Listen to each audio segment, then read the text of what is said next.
Hello everyone, improper integral এই চ্যাপ্টারটা আমাদের মোটামুটি শেষ হয়ে গেছিলো। তো এখান থেকে কিছু কিছু প্রবলেম আছে যেগুলো আমার একজন সাবস্ক্রাইবারের প্রবলেম হচ্ছে, তো পাঠিয়েছে, আমি সেগুলো করে দিচ্ছি। হয়তো সেগুলো তোমাদেরও প্রবলেম থাকতে পারে, তোমরাও চেক করে নিতে পারো। এবং তোমাদেরও কোনো পার্সোনাল প্রবলেম থাকলে, যে চ্যাপ্টারগুলো আমার করানো হয়ে গেছে অলরেডি, সেখান থেকে কোনো প্রবলেম থাকলে আমাকে তোমরা আমার ফেসবুক পেজে সেন্ড করতে পারো। তো চলো শুরু করে যতটা কি বলছে, the improper integral 0 to infinity sin x by x dx is convergent but not absolutely. তো প্রথমত এখানে দুটো কোশ্চেন ঢুকানো আছে। একটা কোশ্চেন হলো কি, এই যে ইন্টিগ্রালটা ইমপ্রপার ইন্টিগ্রাল, এটা হচ্ছে কি কনভার্জেন্ট, কিন্তু বলছে অ্যাবসলিউটলি কনভার্জেন্ট নয়। তার মানে কি, ওর যদি আমি মড নিয়ে নিই, সেই মডটা কী হবে না, কনভার্জেন্ট হবে না। তো প্রথমে আমরা ফার্স্ট পার্টটাই করে নিই, সেকেন্ড পার্টটা পরে করছি।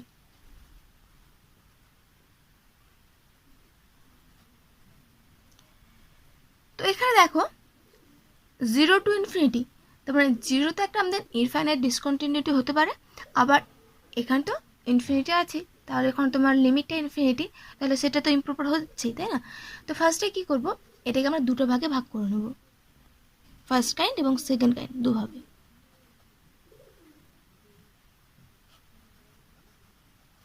ইকুয়ালটা কি লিখতে পারি আমরা, 0 to 1 sin x by x dx, কারণ 1 পয়েন্টে কোনো প্রবলেম নেই, তাই আমি 1 দিয়ে ভাঙলাম। তোমরা চাইলে 2, 3, 4, হাফ যা ইচ্ছা খুশি ভাঙতে পারো, ঠিক আছে? এখানে একমাত্র প্রবলেম হলে জিরোতে হতে পারে, ওই জন্য জিরোটাকে আমি আলাদা করে নিচ্ছি আর ইনফিনিটিটাকে আলাদা করছি।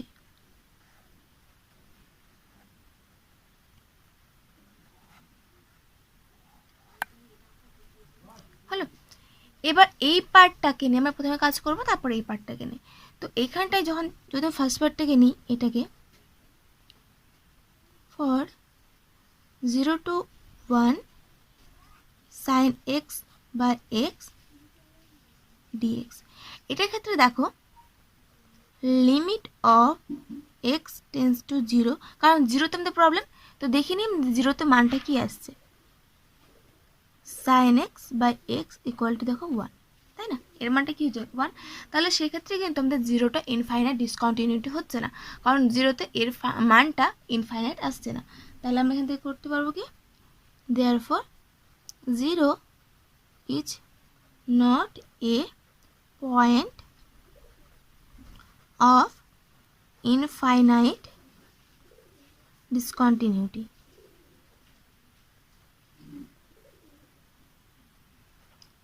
তাহলে এখান থেকে আমরা কি বলতে পারবো, তাহলে এই যে আমাদের ইন্টিগ্রালটা, হ্যাঁ, সেটা কি হবে, আমাদের কি হবে, কনভার্জেন্ট হবে, কারণ এখানে আমাদের কোনো পয়েন্ট অফ ডিসকন্টিনিউটি নেই, তাহলে কি হবে, সেটা অবশ্যই কনভার্জেন্ট হবে।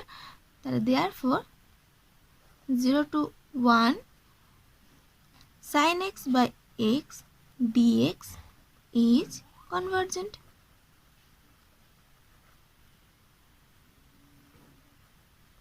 তাহলে ফার্স্ট পার্টটা আমাদের হয়ে গেল। সেমভাবে যদি আমরা এখন দেখাতে পারি যে 1 থেকে infinity sin x by x dx এটাও কনভার্জেন্ট, তাহলে কি হয়ে যাবে, আমাদের পুরো ইন্টিগ্রালটা কনভার্জেন্ট হয়ে যাবে। এবার দেখো এখানে আবার দুটো ফাংশনের গুণ আকার আছে, একটা sin x, একটা 1 by x। তো এটাকে আমি দুটো ফাংশনের গুণ আকার লিখবো, লেখার পর হয় অ্যাবেল টেস্ট অথবা ডিরিচলেট টেস্ট আমরা কি করব, এখানে অ্যাপ্লাই করব। তো আমরা এক কাজ করি,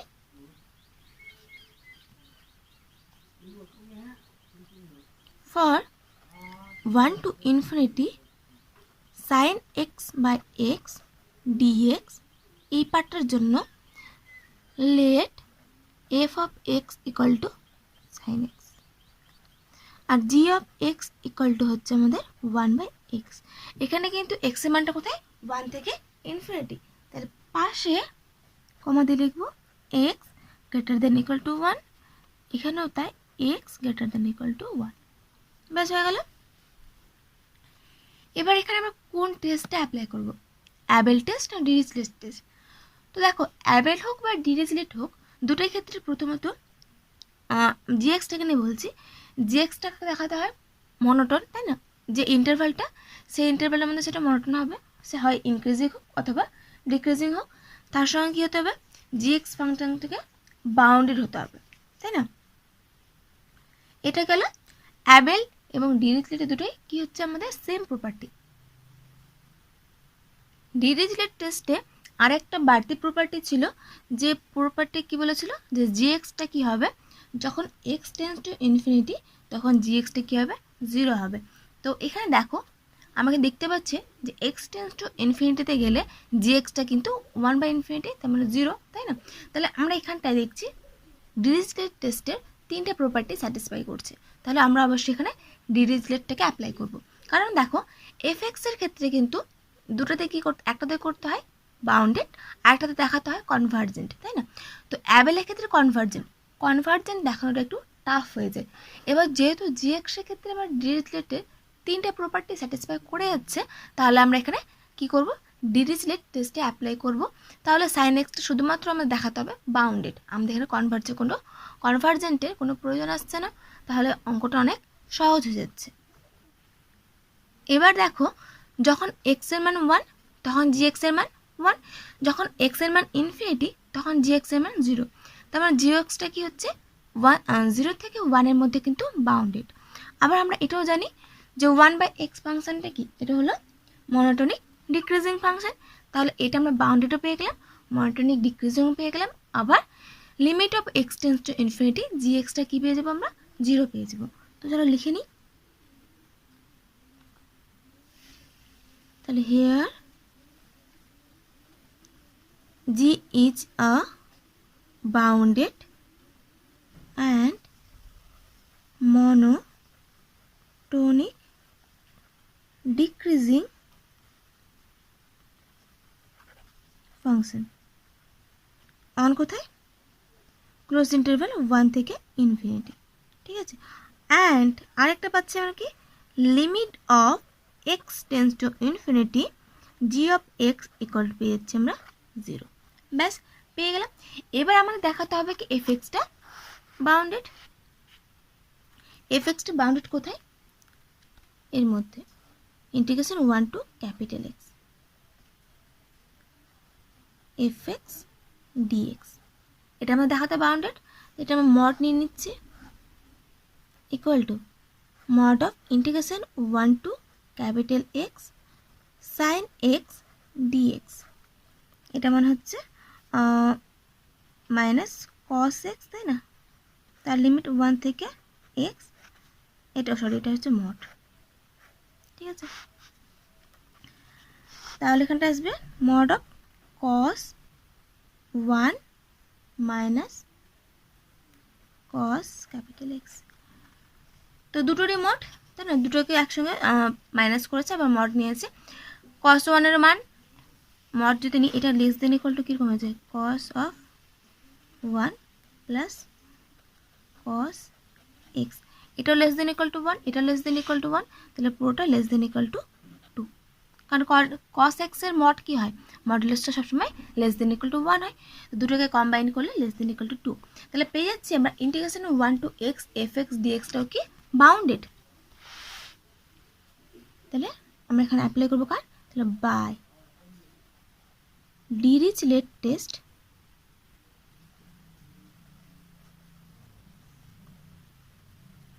আমরা কি পেয়েছি, 1 to infinity sin x by x into dx is convergent। বাস, তাহলে প্রথমে আমরা পেয়েছিলাম 0 থেকে 1টা কনভার্জেন্ট, এখন পেলাম আমরা 1 থেকে ইনফিনিটিটা কনভার্জেন্ট, তো দুটোকে এক জায়গায় করলে কি করতে পারবো, therefore 0 to infinity sin x by x dx is convergent। ব্যাস, তাহলে প্রথম পার্ট যেটা আমাদের ছিল যে 0 to infinity sine x by x dx, এটা হচ্ছে কনভার্জেন্ট হয়ে গেল। এবার নেক্সট যে পার্টটা বলছে নট অ্যাবসলিউটলি, তাহলে 0 to infinity mod sine x by x এটা আমাদের কনভার্জেন্ট হবে না, সেটা আমাদের প্রমাণ করতে হবে। তাহলে এবার পার্ট 2, ঠিক আছে? তো আমরা কি করছি, আমরা একটা কনসিডার করে নিচ্ছি একটা ফাংশন, কারণ এই ফাংশনটা দেখো জিরোতে একটা প্রবলেম আছে, তাই না? তো ওই জন্য কী করছি আমরা এফএক্সটাকে এমনভাবে লিখছি সাইন এক্স বাই এক্স যখন এক্স আচ্ছা মড গ্রেটার দেন জিরো, আর জিরো যখনটা বলছে এক্স ইকুয়াল টু জিরো। ঠিক আছে, তো এফএক্সটা কনসিডার করলাম এভাবে, সরি জিরো না ওয়ান নিয়ে নিই। ঠিক আছে, mod of sine x by x যখন এক্সটা গ্রেটার দেন জিরো, ওয়ান যখন এক্সটা হচ্ছে কি জিরো। এবার দেখো এর মানটা আমরা প্রথমবার বের করছিলাম না, limit of x tends to zero sine x by x, এর মানটা কত হয়ে যায় ওয়ান হয়ে যায়। তাহলে এই পয়েন্ট দেখো যখন limit of x tends to zero তখন মানটা ওয়ান, আবার এই জিরো পয়েন্টটাও ওয়ান। তাহলে এফ এক্স ফাংশনটা আমাদের কী হচ্ছে কন্টিনিউয়াস ফাংশন, তাই না? তাহলে এখান থেকে আমি বলতে পারবো কি then f is continuous. Continuous হলে কী হবে আমাদের ইন্টিগ্রেবল হবে, অ্যান্ড হেন্স ইন্টিগ্রেবল অন কোথায় integrable close interval zero to x. ঠিক আছে, আমাদের ছিল জিরো টু ইনফিনিটি, আমি ইনফিনিটি নিলাম না, কারণ আমাদের কী করতে হয় যখন কোনো আমরা ইন্টিগ্রেশন করবো তখন বাউন্ডেড ইন্টারভাল লাগে, তাই না? একটা ক্লোজ ইন্টারভাল লাগে। তাই আমি জিরো থেকে এক্স করলাম, পরে কী করবো এক্সটাকে টেন্স টু ইনফিনিটি করে দেবো, তাহলে হয়ে যাবে। ঠিক আছে, for all x greater than zero. আমাদের কোশ্চেনে দেওয়া ছিল যে এটাকে দেখাতে হবে কি আমাদের ডাইভারজেন্ট, তাই না? তার মানে কি এটা গ্রেটার দেন একথায় এটা ইনফিনিটি থেকে ছোটো হবে না, ইনফিনিটি থেকে কী হবে বড় হবে। তো আমাদের টার্গেট কি এখন, টার্গেট হলো আমরা এই ইন্টিগ্রেশনটা বের করবো zero to x mod of sine x by x dx. ঠিক আছে, আমাদের টার্গেট এটাকে বের করব, দেখাবো এর মানটা গ্রেটার দেন সাম একটা টার্ম, যে টার্মটা আবার কি হচ্ছে ইনফিনিটিতে যাচ্ছে বা যে টার্মটা ডাইভারজেন্ট। তাহলে একটা ডাইভারজেন্ট সিরিজ বের করব, তার থেকে যদি দেখাতে পারি এটা বড়, তাহলে ছোটোটা ডাইভারজেন্ট হলে কী হবে বড়টা ডাইভারজেন্ট হবে। এবার এটা ইকুয়াল টু আমরা কী করছি এইভাবে লিখছি জিরো টু এন পাই। তাহলে ক্যাপিটাল এক্সের জায়গায় এন পাই করলাম, যেমন এক্স টেন্স টু ইনফিনিটি করলে হয়ে যাবে জিরো টু ইনফিনিটি, সেমভাবে এন টেন্স টু ইনফিনিটি করলে কী হবে জিরো টু ইনফিনিটি হবে। তাই আমি এক্সটাকে ভেঙে এন পাই করলাম আমাদের সুবিধার্থে, equal to sine x by x dx. এটাকে কী করছি ভেঙে লিখছি এভাবে। এবার দেখো এক্সটা কিন্তু সবসময় জিরোর থেকে বড়, তাই না? তাহলে মড এক্সটা না নিলেও চলবে। তো আমি এভাবে করছি জিরো থেকে পাই, প্রথমে mod of sine x by x dx plus, যেহেতু এক্স গ্রেটার দেন জিরো তাই এটাকে আমি মড রাখলাম না, শুধুমাত্র এক্স লিখলাম। তারপর আমি করতে পারি pi to two pi mod of sine x by x dx plus and dot dot plus n minus one pi থেকে n pi mod of sine x by x into dx. ঠিক আছে, এভাবে আমরা কী করতে পারবো ভেঙে লিখতে পারবো। এবার এটাকে আমি সাম আকার লিখছি এভাবে, তাহলে সামেশন অফ কী হবে r equal to one to n integration of r minus one pi থেকে r pi mod of sine x by x dx. ঠিক আছে, দেখো এটাকে ভাঙলে এটাই আসছে, আর এর মানটা ওয়ান বসালে ওয়ান মাইনাস ওয়ান জিরো থেকে পাই ব্যাস চলে এসছে। আর এর মানটা টু বসালে টু মাইনাস ওয়ান তাহলে ওয়ান, পাই থেকে টু পাই এবার ভাঙতে ভাঙতে কী হবে আমাদের এই পুরো টার্মটা চলে আসবে। তাহলে ইন জেনারেল যে এই টার্মটা পেলাম বা এই টার্মটাকে নিয়ে কাজ করব। ঠিক আছে, এতগুলো পার্ট টার্ম নিয়ে কাজ করা সম্ভব না, তো যদি আমরা একটাকে নিয়ে কাজ করি সে যে কোনো একটাকে, ঠিক আছে, একতে আমি জেনারেল টার্মটাকে নিয়ে কাজ করছি, যদি দেখাতে পারি যে এটা গ্রেটার দেন সামথিং একটা সিরিজ বা একটা কোনো টার্ম যেটা কী হচ্ছে ডাইভারজেন্ট, তাহলে এটা গ্রেটার দেন ডাইভারজেন্ট হলে কী হবে এক কথায় এটা ডাইভারজেন্ট হলে পুরো সামেশনটা ডাইভারজেন্ট, পুরো সামেশন ডাইভারজেন্ট হলে এটা ডাইভারজেন্ট, এটা ডাইভারজেন্ট হলে টেন্স টু ইনফিনিটি করলে সেটাও কি হবে, ডাইভারজেন্টই হবে। ওটা আমাদের টার্গেট। এবার চলো এর মানটা বের করি। নাও r-1 থেকে pi r pi mod of sine x by x into dx equal to. এবার এখানে একটা ট্রিক আছে। কি ট্রিক? যখন আমরা ডাইভারজেন্ট দেখাবো নিচের কিন্তু লিমিটটাকে এটাকে কনসিডার করবো। কীভাবে করবো? এক্স আছে না, আমরা ধরে নেব x equal to r-1 into pi plus u. ঠিক আছে, সবসময় কিন্তু নিচের লিমিটটাকে নেব, কারণ আমরা গ্রেটার দেন দেখাবো। তো কেন নিচের লিমিটটাকে নিচ্ছি একটু পরে তোমরা বুঝতে পারবে। জাস্ট মনে রাখো বর্তমানে যে এটাকে কিন্তু আমাদের কী করতে হবে, নিচের লিমিটটাকে নিতে হবে। এটা কিন্তু খুব ইম্পর্টেন্ট জায়গা। পারলে স্টার মার্ক দিয়ে রাখো। আগের অবধি ঠিক ছিল, আগের অবধি নর্মালি ছিল, জাস্ট ভাঙছিলাম, তাই না? কিন্তু এখানটায় এই জায়গাটা এক্সটাকে কিন্তু অবশ্যই কনসিডার করতে হবে। তাহলে কী হয়ে যাবে, এর মানটা এরকম হয়ে যাবে 0 থেকে পাই মড অফ সাইন এক্সের জায়গায় এটা বসো r-1 pi plus u mod by এক্সের জায়গা হচ্ছে r-1 পাই প্লাস ইউ, আর ডিএক্স মানে ডিইউ, তাহলে ডিইউ। ঠিক আছে, তাহলে লিমিটটা এইভাবে আসবে, যদি তুমি করে দেখতে পারো। এক্স ইউ, এক্স যখন ছিল r-1 ইন্টু পাই থেকে আর পাই, তাহলে r-1 এক্সের জায়গায় বসো, তাহলে কেটে যাচ্ছে, তাহলে ইউ হয়ে যাচ্ছে 0। আর যখন আর পাই তখন তোমার হচ্ছে থাকছে পাই। ঠিক আছে, তাহলে লিমিটটা হচ্ছে 0 থেকে পাই চলে আসলো, ইকুয়াল টু 0 টু পাই। এবার দেখো 0 টু পাই কিন্তু তো আমাদের জেনারেল ছিল এটা। এবার 0 টু পাই পর্যন্ত কিন্তু আমরা ইন্টিগ্রেশন করতেই পারি, তাই না? খুব একটা ঝামেলা কিছু ব্যাপার নেই, সহজ হয়ে যাবে। তো এটাকে আরেকটু সিম্পলিফাই করি।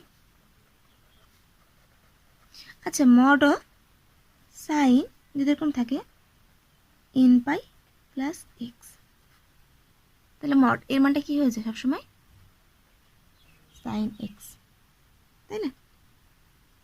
কারণ সাইন অফ এন পাই, যখন এন পাই যোগ করবো তখন কী হবে, সেটার সাইনের টার্মে আসবে, কখনো প্লাস সাইন আসবে, কখনো মাইনাস সাইন আসবে। কিন্তু এখন মড নিয়েছি তাহলে অল টাইম কী হবে, প্লাসটাই আসবে। তাহলে এখান থেকে আমরা এই টার্মটা কম্পেয়ার করো করে এখানটা কী পাবা, সাইন অফ ইউ পাবা। ঠিক আছে, এবার আমাদের টার্গেট কী ছিল, এটাকে গ্রেটার দ্যান ইকুয়াল টু দেখাবো। তাহলে গ্রেটার দ্যান ইকুয়াল টু কী করবো, 0 টু পাই সাইন ইউ ডিইউটা থাকুক। আমরা কি করব, এটাকে নিয়ে খেলবো। এখানে দেখো লিমিটটা ছিল এটা থেকে এটা, তাই না? তাহলে r-1 ইন্টু পাই, এটা কি সবসময় ছোটো আর থেকে আর পাই থেকে, তাই না? এটা সবসময় এর থেকে ছোট। এবার আমি এখানে দেখো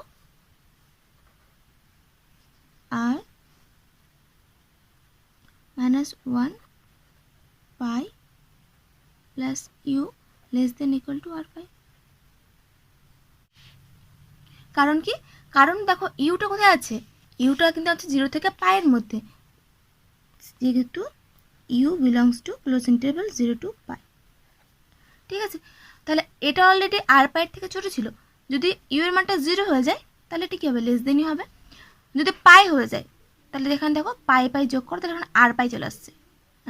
r-1 into pi plus you এর মান যদি পাই হয়ে যায় তাহলে আর পাই, তাহলে এখানে ইকুয়াল টু চলে আসছে। আর বাকি সময় যাই মান নেওয়া না করো সবসময় এর থেকে ছুটে আসবে। তাহলে এর মানটা কি, এর মানটা হচ্ছে আর পাইয়ের থেকে ছোট অথবা সমান। তো এখানে আমরা কি করব, তাহলে 1 by r pi less than equal to কী হবে, 1 by r-1 pi plus you. তাহলে এই টার্মটা ছিল, ওর থেকে আমরা ছোট টার্ম নিয়ে নিচ্ছি 1 by r pi.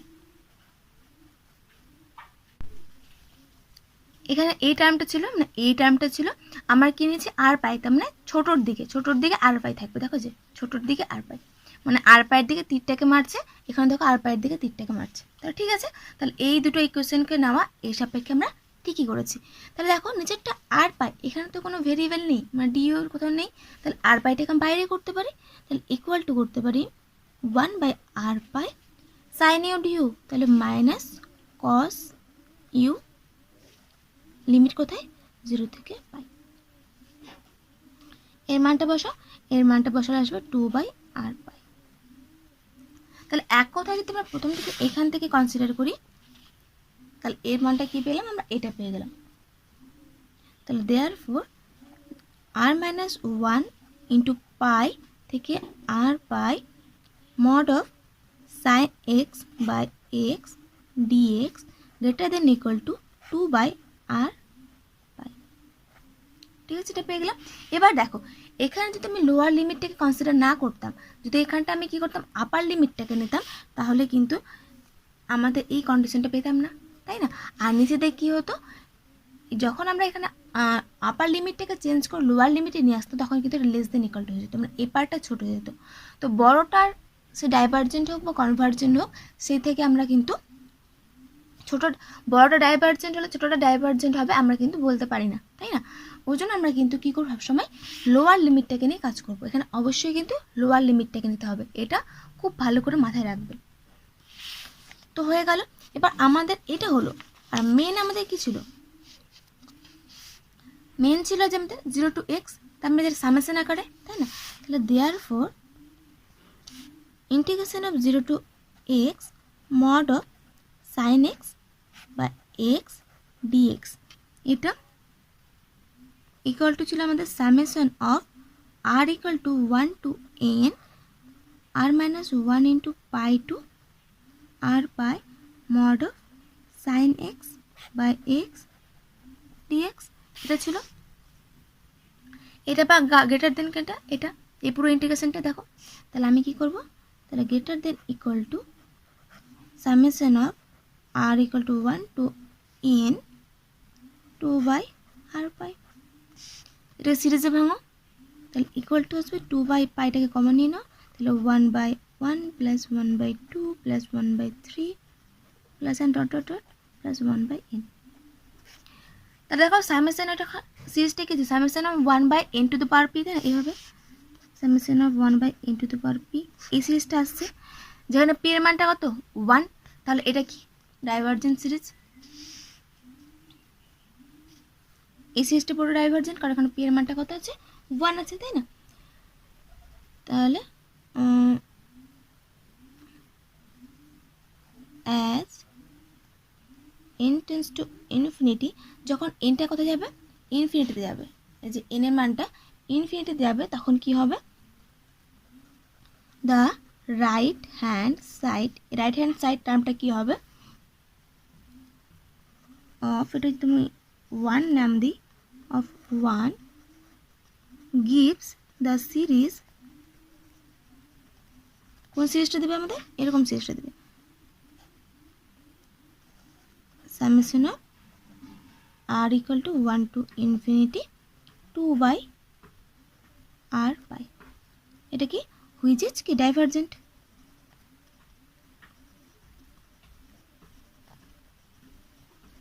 Divergent series.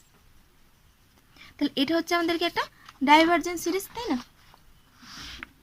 তাহলে আমরা কি পেলাম, আর যখন n টেন্স টু ইনফিনিটি হয়ে যাবে তখন কি হয়ে যাবে, তখন এর মানটা কি হবে, এটা মানে তো এটা, তাই না? আর এই যে এটা মানে এটা, তাহলে n টেন্স টু ইনফিনিটি মানে 0 to infinity হচ্ছে, তাহলে 0 to infinity সিরিজটা কি হচ্ছে, greater than equal to something একটা সিরিজ, যেই সিরিজটা আবার কি ডাইভার্জেন্ট। তো ডাইভার্জেন্টের সিরিজের থেকে ওটা কিন্তু বড়, তাই ছোটোটা ডাইভার্জেন্ট হলে বড়টা কী হবে, অবশ্যই ডাইভার্জেন্ট হবে। তাহলে এখান থেকে আমরা কি বলতে পারবো, hence limit of n tends to infinity 0 to n pi sin x by x dx is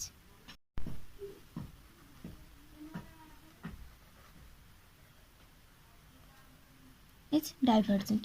ব্যাস হয়ে গেল। তাহলে এটা ডাইভার্জেন্ট, তার মানে কি, that imply 0 to infinity mod of sin x by x dx is divergent. ব্যাস প্রুভড। তো অঙ্কটা কিন্তু একটু বড় আছে, তোমাদের ধৈর্য ধরে করতে হবে। প্রথম যে পার্টটা ছিল কনভার্জেন্ট প্রমাণ করা, ওটা আশা করি তোমরা বুঝতে পেরে গেছো। ওটা একদম খুবই সহজ ব্যাপার ছিল। ওখানে নর্মালি কী করেছিলাম আমরা, ডিরিচলেট টেস্টটাকে অ্যাপ্লাই করেছিলাম, তাই না? টেস্টটাকে বাউন্ডারি ফাউন্ডারি দেখিয়ে এক কথায় ডিরিচলেট টেস্টটাকে অ্যাপ্লাই করেছিলাম, ওটাতে গেল। এবার যখন ডাইভারজেন্ট করব, ডাইভারজেন্টের জন্য কিন্তু অবশ্যই আমাদের এই টার্মটাকে কনসিডার করতে হবে। তাহলে এখানে একটা প্রথমত স্টার মার্ক হলো এটা, ঠিক আছে, যে এফ এক্সটাকে এভাবে কনসিডার করতে হবে।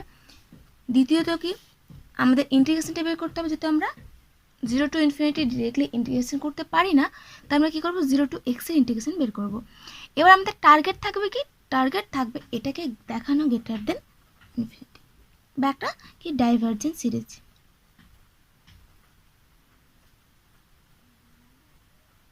বেশ, দুটোর মধ্যে একটা টার্গেট থাকবে। আমরা শেষ মেজ অবধি কী করলাম, নর্মালি ক্যালকুলেশন করে যাব। এখানটায় এবার তারপর এই জিনিসটাকে মনে রাখতে হবে, যেখানে একটা টার্মকে নিয়ে কাজ করব, ওই একটা টার্মকে নিয়ে কাজ করার সময় আমরা লোয়ার লিমিটকে নেব। তাকে নিয়ে কাজ করার পর দেখব যে এটা গ্রেটার দেন সামথিং একটা সিরিজ, যে সিরিজটা নিজে আবার কি ডাইভারজেন্ট। তাহলে এই সিরিজটা নিজে একটা সিরিজ থেকে কি হচ্ছে বড়, যেটা হচ্ছে ডাইভারজেন্ট। তো ছোটোটা ডাইভারজেন্ট হলে বড়টা কী হবে, অবশ্যই ডাইভারজেন্ট হবে। এখান থেকে প্রমাণিত কমপ্লিট।